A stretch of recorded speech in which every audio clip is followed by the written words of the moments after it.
Salli wa sallim ya salam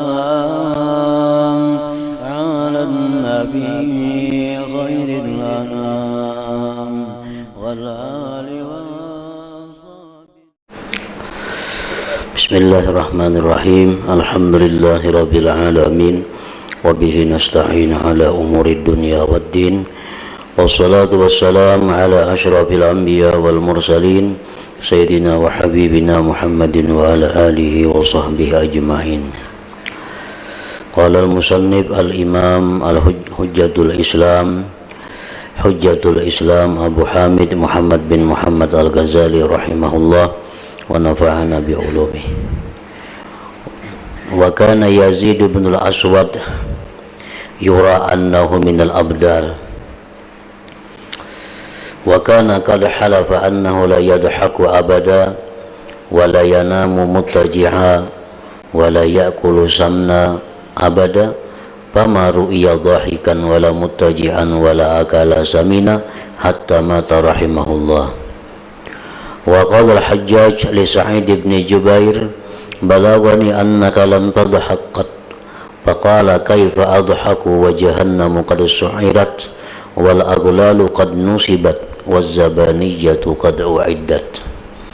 وقال رجل للحسن يا أبا سعيد كيف أصبحت؟ قال بخير. قال كيف حالك؟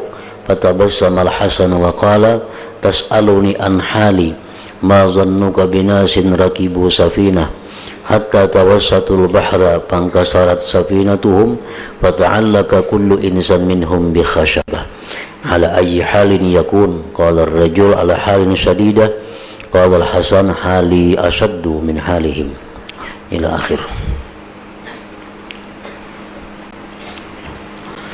Makna kalamul imam hujjatul islam Abu Hamid Muhammad bin Muhammad al-Ghazali rahimahullah wa nafa'ana bi ulumi. Yazid ibnul Aswad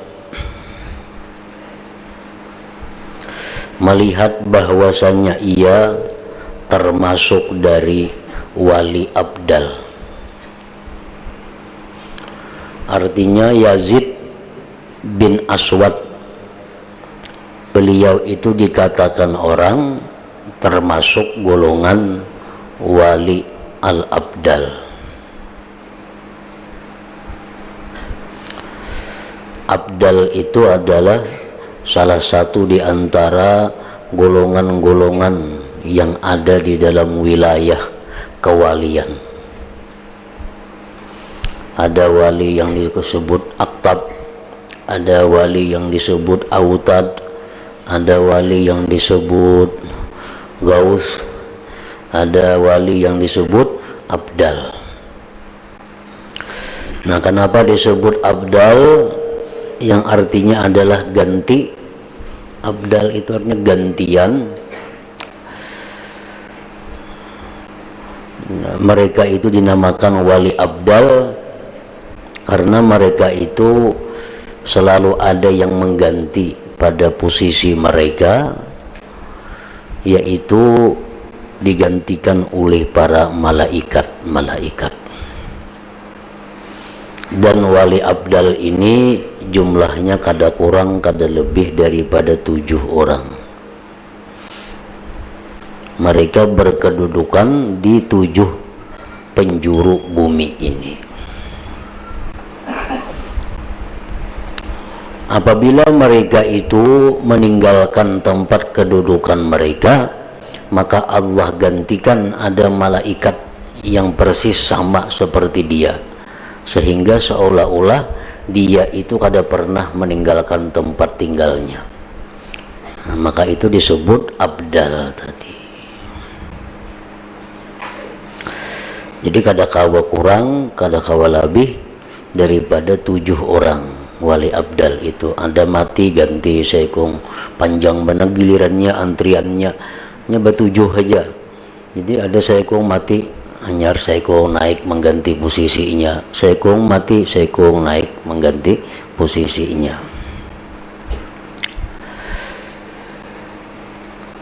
Nah, termasuk di antara wali abdal yang pernah ada itu adalah Yazid bin Aswad ini. Imam Ma'ruf Al-Karhi mengatakan, barang siapa hendak termasuk golongan wali abdal, artinya ingin ini kada wali abdal bang, cuma karena di akhirat digolongkan dalam golongan orang-orang abdal ini. Ujar Syekh Ma'ruf Al-Karhi, maka hendaklah dia membaca doa, Allahumma aslih ummata Muhammad, Allahumma farrij an ummati Muhammad, Allahumma arham ummata Muhammad. 10 kali sehari. Bila itu kita baca, walaupun kita kada wali abdal, tapi di akhirat kayaknya digolongkan dengan golongan mereka itu. Allahumma aslih ummata Sayyidina Muhammad, ya Allah baguskan, patutkan, damaikan umat Nabi Muhammad. Allahumma farrij an ummati Muhammad, ya Allah berikanlah kelapangan daripada umat Nabi Muhammad. Allahumma arham ummata Muhammad, ya Allah sayangilah umat Nabi Muhammad. Nah 7 kali 3 macam itu dibaca tuh 10 kali dalam sehari semalaman. Hendak dicicil kah, misalnya 10 kali ini tuh, misalnya siang 5 malam 5, atau hendak sekaligus 10 kali, pokoknya dalam 24 jam 10 kali membacaan itu. Nah maka di akhirat kaina digolongkan kita dengan golongan waliullah al-abdal tadi.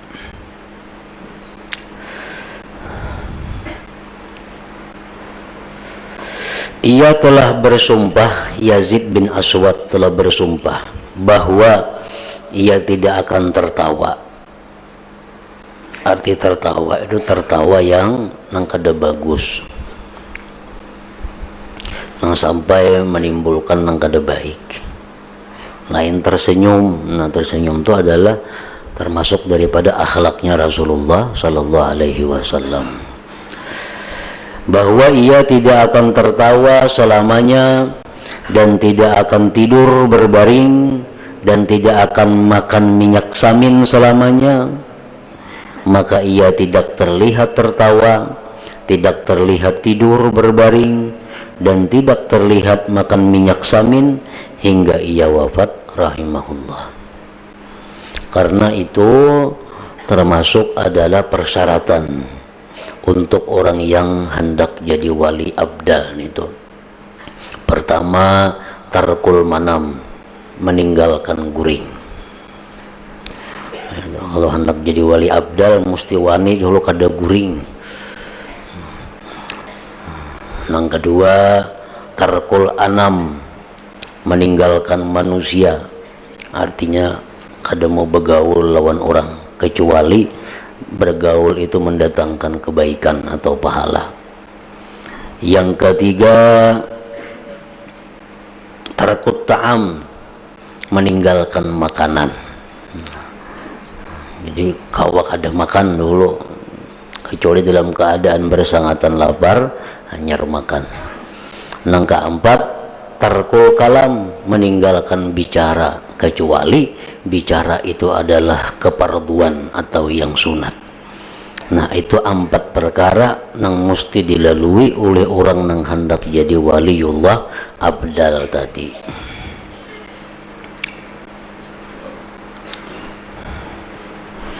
Al-Hajjaj berkata kepada Sa'id bin Jubair, Hajjaj gubernur di Mekah, Hajjaj bin Yusuf As-Saqafi, yang terkenal dengan kezalimannya. Hajjaj berkata kepada Sa'id bin Jubair, Sa'id bin Jubair salah seorang aulia Allah.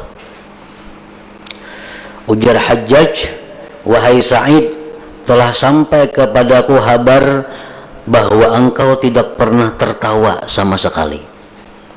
Benarankah ikam ini kada mau tertawa?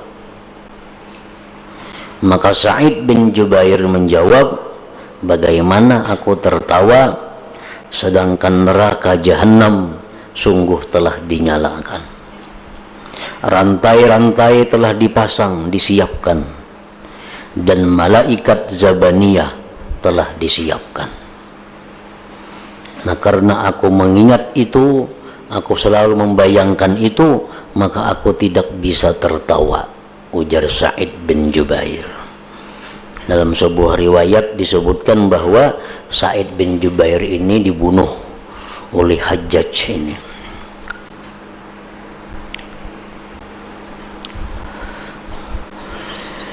Seorang laki-laki berkata kepada Al-Hasan, wahai Abu Sa'id, Hasanul Basri, bagaimana engkau di pagi ini? Bagaimana keadaan pian di pagi ini? Al-Hasanul Basri menjawab, baik. Ia laki-laki tadi bertanya lagi, bagaimana keadaanmu? Maka Al-Hasanul Basri tersenyum dan berkata, engkau bertanya tentang keadaanku. Apa sangkaanmu tentang manusia yang menaiki kapal sehingga mereka sampai ke tengah lautan, kemudian kapalnya pecah, lalu setiap orang dari manusia itu bergantung dengan sebatang kayu? Atas keadaan bagaimanakah ia?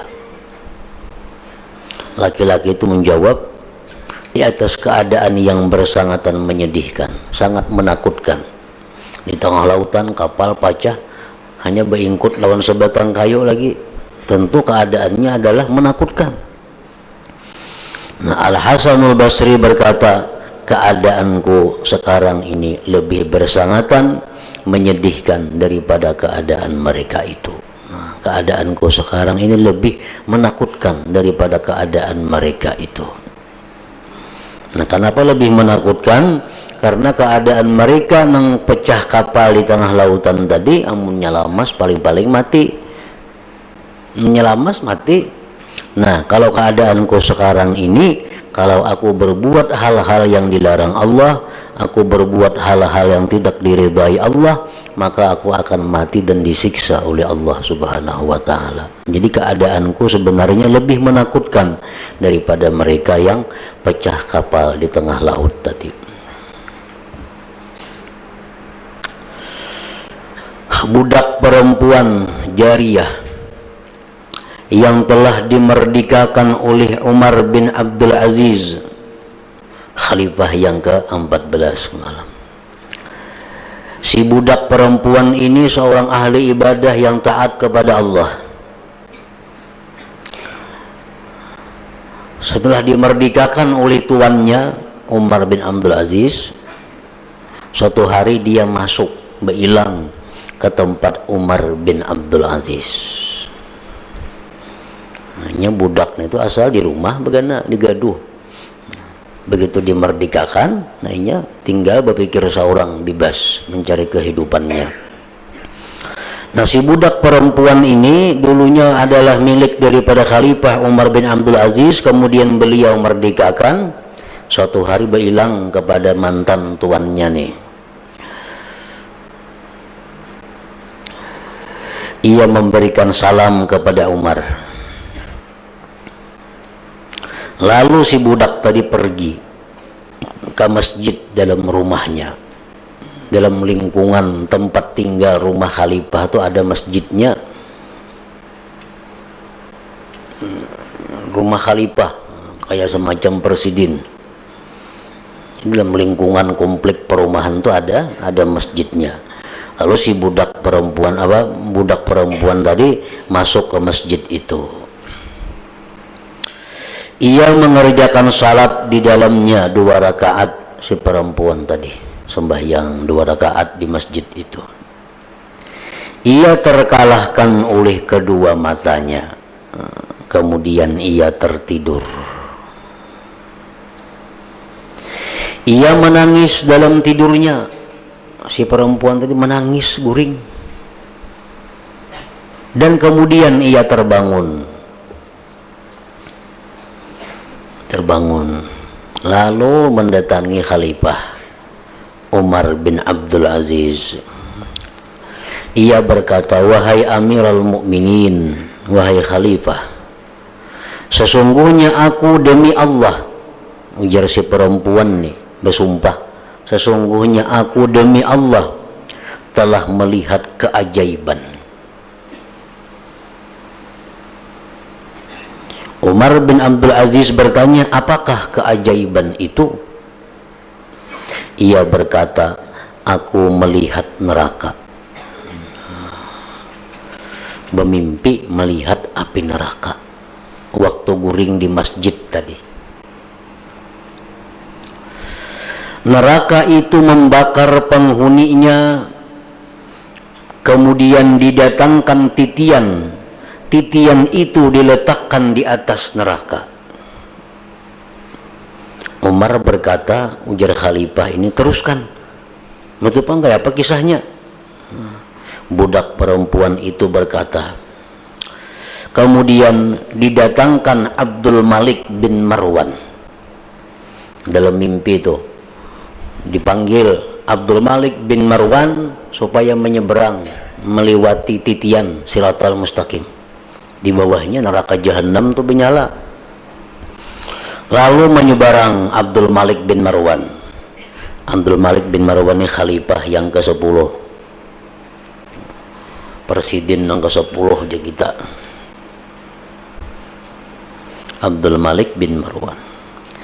Lalu ia dibawa di atasnya, dibawa, digiring Abdul Malik bin Marwan menuju titian tadi untuk menyeberang ke surga, sampai ke seberang situ. Maka Abdul Malik bin Marwan diletakkan di atas titian itu.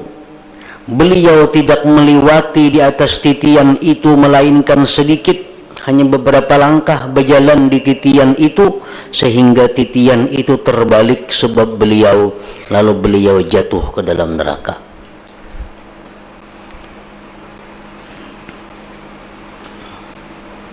Jadi Abdul Malik bin Marwan itu gugur hanya beberapa langkah menyeberang yang titian itu, terbalik titiannya, gugurlah beliau ke dalam api neraka.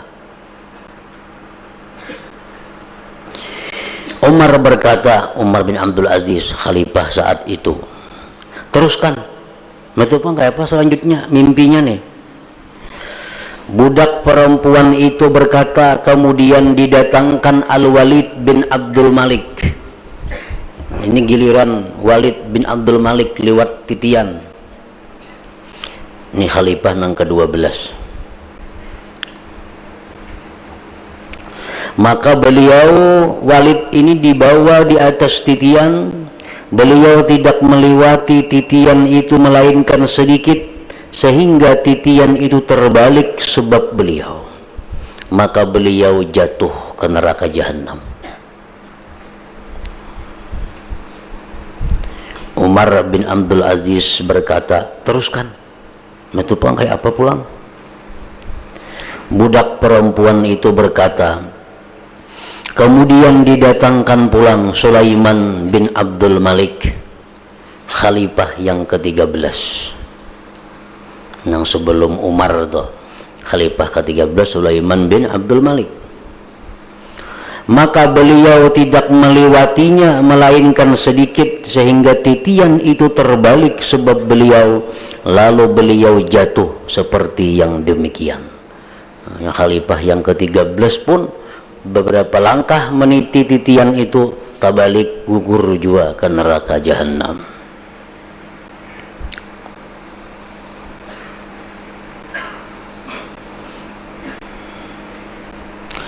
Kemudian Umar bin Abdul Aziz berkata, teruskan. Budak perempuan itu berkata, kemudian engkau didatangkan. Ini giliran pian pulang dalam mimpi itu. Khalifah yang ke-14. Demi Allah, wahai Amirul Mukminin. Kemudian Umar bin Abdul Aziz rahmatullah alaih, pas pulang selanjutnya giliran pian dibawa untuk menyeberang titian. Kemudian Umar bin Abdul Aziz rahmatullah alaih berteriak, belum tahu kisahnya selamat kada, sudah berteriak, dengan teriakan yang keras dan jatuh pingsan. Kenapa? Karena pendahulu guguran sudah, pas giliran seorang. Kemudian perempuan itu berdiri menuju kepada Umar bin Abdul Aziz dalam keadaan pingsan. Umar bin Abdul Aziz tadi, ia memanggil pada telinga Umar, wahai Amirul Mukminin, sesungguhnya aku melihatmu, demi Allah sungguh engkau selamat. Pian bisa selamat sampai ke Subarang, ke surga, selamat daripada gugur di titian sirat mustaqim itu. Sesungguhnya aku melihatmu, demi Allah sungguh engkau selamat, wahai Umar bin Abdul Aziz.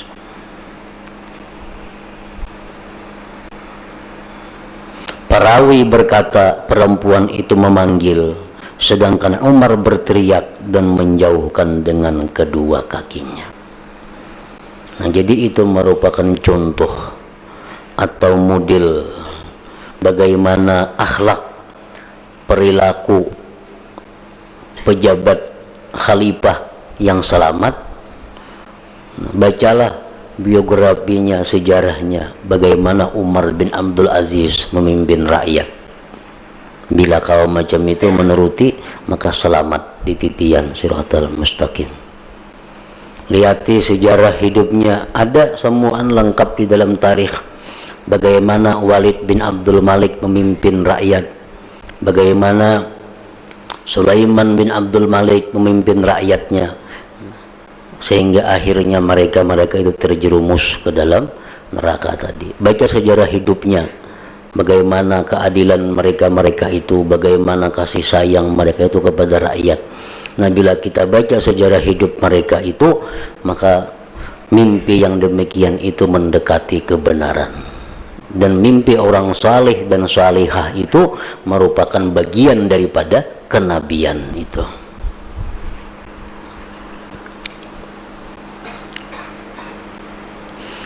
Jadi untuk menjadi seorang pemimpin, untuk menjadi seorang khalifah itu nang halus, khalifah halus pembakal.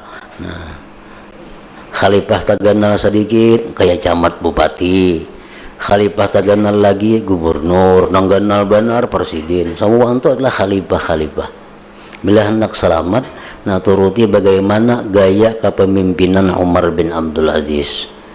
Bila hendak ada selamat, turuti yang bertiga tadi.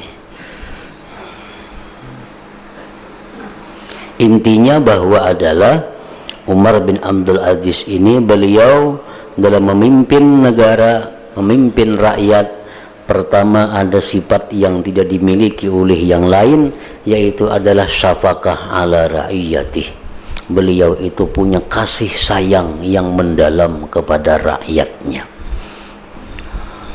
Beliau kada kau makan kalau masih ada rakyatnya nang kelaparan. Andalan nangka itu pemimpin. Pendahuluan ini menghabiskan orang kayak apa lagi. Umar bin Abdul Aziz itu setiap malam melihati kuliling-kuliling, kalau ada rakyat yang sakit kada kau berobat, kalau ada rakyat yang susah kada kau makan, kalau ada rakyat yang kada berisi pakaian. Nah, itu contoh daripada khalifah Umar bin Abdul Aziz, sehingga beliau selamat daripada titian siratal mustaqim itu.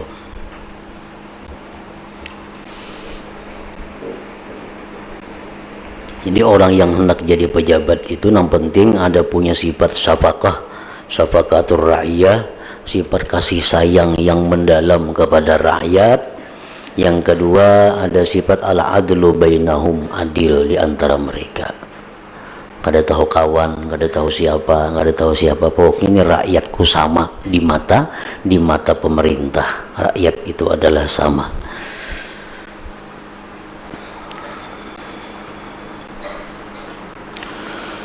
Diceritakan bahwasanya Uwais Al-Qarani rahimahullah datang kepada Al-Qas, maka beliau menangis dari pembicaraannya. Apabila beliau menyebut neraka, maka Uwais menjerit, kemudian berdiri pergi dan diikuti oleh manusia, maka mereka mengatakan gila, gila, Uwais itu gila, karena menangis kuciak-kuciak di tengah jalan bila mana beliau ingat dengan neraka itu.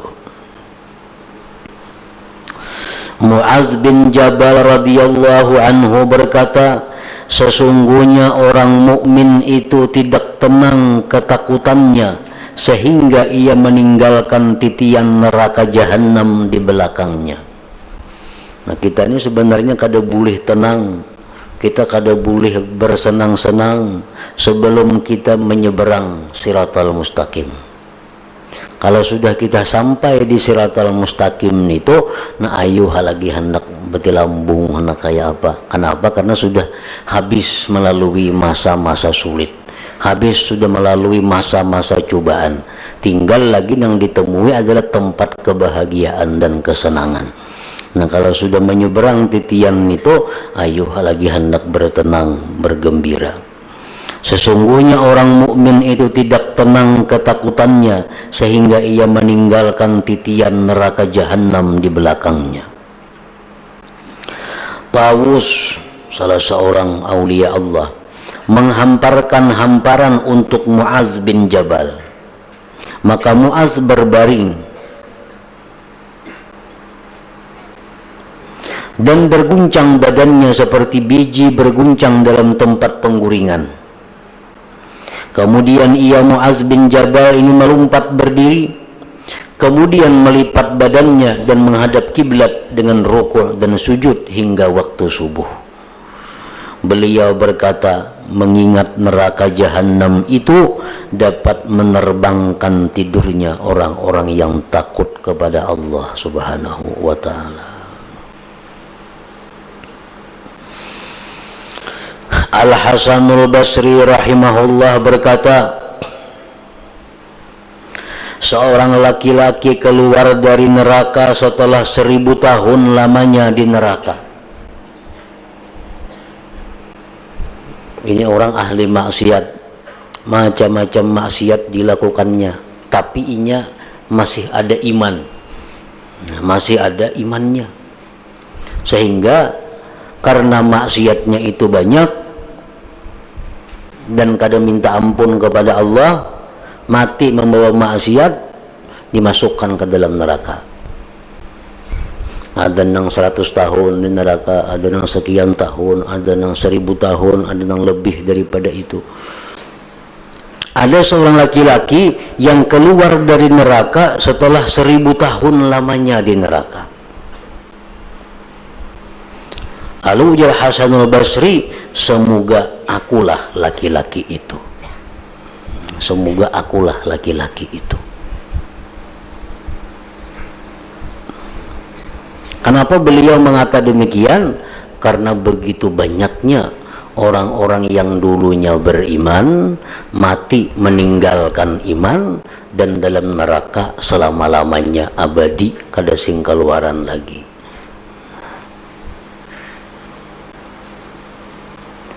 Beliau berkata demikian itu karena ketakutannya dari kekal disiksa dan su'ul khatimah.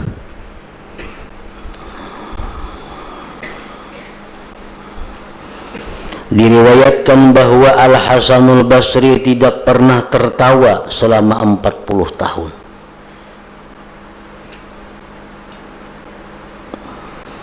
Al-Hasanul Basri adalah disebut beliau ini Sayyidut Tabi'in, penghulunya tabi'in, termasuk Hasanul Basri, dan murid daripada Sayyidina Ali karramallahu wajhah. Perawi berkata, aku apabila melihat Al-Hasanul Basri duduk, maka seolah-olah beliau itu seorang tawanan yang didatangkan untuk dipenggal lehernya. Apabila beliau berbicara seakan-akan melihat akhirat, lalu beliau mengkhabarkan dari penyaksiannya. Dan apabila beliau diam, maka seolah-olah neraka menyala-nyala di depan kedua matanya. Beliau dicela dalam kesedihannya dan ketakutannya yang bersangatan itu. Banyak orang mencela, terlalu juan itu ketakutan lawan neraka, ada karuan makan, ada karuan guring, tatawa kada 40 tahun merangut saja muha, atau laluan banyak juan yang mawada. Beliau berkata, aku tidak merasa aman. Aku tidak merasa aman bahwa Allah Ta'ala melihatku atas sebagian perkara yang dia benci, maka dia murka kepadaku. Lalu dia berfirman, pergilah, maka aku tidak mengampuni bagimu. Maka aku berbuat pada bukan tempat berbuat. Itu yang aku khawatirkan, ujar Hasanul Basri. Bisa saja terjadi, bisa saja terjadi bahwa pas aku berbuat maksiat, Allah Ta'ala marah kepada itu lalu tidak mengampuni dosaku. Dan itu memberikan ampun, kada memberi ampun, itu adalah hak daripada Allah Subhanahu wa Ta'ala. Allah hendak mengampuni dosa sebesar apapun, itu boleh terjadi. Tapi Allah kada hendak mengampuni dosa orang yang kecil, dosanya sedikit, tapi Tuhan kada hendak mengampuni, itu boleh juga terjadi. Karena urusan memberi ampun, kada memberi ampun, itu urusan Allah Ta'ala. Kada ada kewajiban bagi Allah untuk berbuat itu. Allah mengampuni itu semata-mata anugerahnya, semata-mata rahmatnya. Andai kata Allah kada mengampuni, itu pun semata-mata keadilan daripada Allah Subhanahu wa Ta'ala. Dari Ibnu Sammak, beliau berkata, pada suatu hari aku memberi nasihat dalam suatu majelis. Lalu seorang pemuda dari kaum berdiri, maka ia berkata, wahai Abul Abbas, pada hari ini engkau memberi nasihat dengan kalimat yang kami tidak peduli, bahwa kami tidak mendengarkan selainnya. Artinya nasihat pian hari ini sudah cukup. Ibarat kita ampihan begini mengaji, kada apa lagi. Engkau berkata, apakah itu? Semoga Allah merahmatimu. Aku berkata, apakah itu? Nah, pegarang nasihatku tadi, ujar Ibnu Sammak. Ia berkata, laki-laki tadi, perkataanmu sungguh hati-hati orang yang takut telah dipotong oleh lamanya dua yang kekal. Ada kalanya dalam surga dan ada kalanya dalam neraka. Kemudian pemuda itu hilang daripadaku, maka aku mencarinya di majelis lain, aku tidak melihatnya. Aku menanyakannya, maka aku diberitahu bahwa dia sakit, yang dikunjungi, diilangi orang. Maka aku datang kepadanya mengunjunginya. Aku berkata, wahai saudaraku, apakah yang aku lihat denganmu? Pemuda itu menjawab, wahai Abul Abbas, demikian itu karena perkataanmu. Aku ni garing karena ingat ucapan pian. Wahai Abul Abbas, demikian itu karena perkataanmu. Sungguh hati-hati orang yang takut itu dipotong oleh lamanya dua yang kekal. Ada kalanya di surga dan ada kalanya di neraka. Ibnu Sammak berkata, kemudian pemuda itu meninggal dunia, semoga Allah merahmatinya itu. Kemudian ujar Ibnu Sammak, aku melihat pemuda itu dalam mimpi. Aku berkata kepadanya, wahai saudaraku, apakah yang diperbuat oleh Allah terhadapmu? Engkau sudah mati, kayak apa Tuhan? Pemuda itu menjawab, Allah telah mengampuni aku, merahmati aku, dan memasukkan aku ke dalam surganya. Aku berkata, dengan sebab apa Tuhan mengampuni ikam, Tuhan merahmati ikam, Tuhan masukkan ke dalam surga? Sebabnya apa? Pemuda itu menjawab, dengan sebab kalimat yang engkau katakan itu. Jadi kalimat yang membuat dia takut kepada Allah, kalimat yang membuat dia insaf, itulah yang menyebabkannya sakit, akhirnya meninggal dunia. Dan begitu bertemu Allah, Allah mengampuni dosa-dosanya. Maka inilah tempat-tempat takutnya para nabi, para wali, para ulama, dan orang-orang yang saleh. dan kita lebih pantas dengan takut daripada mereka. Aturan ini kita lebih takutan lagi pada mereka itu, karena mereka ahli ibadat, mereka para wali, mereka para nabi, mereka takutnya sedemikian rupa kepada Allah. Mestinya kita lebih daripada itu takutnya kepada Allah. Akan tetapi takut itu bukanlah sebab banyaknya dosa. Nabi-nabi itu takut kepada Allah, para wali takut kepada Allah, bukan mereka itu banyak mempunyai dosa, kada. Namun sebab bersihnya hati dan sempurnanya makrifat. Karena mereka punya hati yang bersih, dibukakan Allah dinding hijab, sehingga mereka makrifat, mereka mengenali bagaimana dahsyatnya keagungan Allah, bagaimana keadilan Allah, bagaimana gagah perkasanya Allah. Nah, mereka dibukakan Allah hijab yang demikian, itu yang membuat mereka tadi takut, ada sampai pingsan, sampai garing, mati. Jadi perkara takut kepada Allah bukan sebab dosa, tapi karena hati yang bersih, lalu diberi Tuhan ma'rifat, sedikit Tuhan memberi ma'rifat, sedikit takut yang kita rasakan.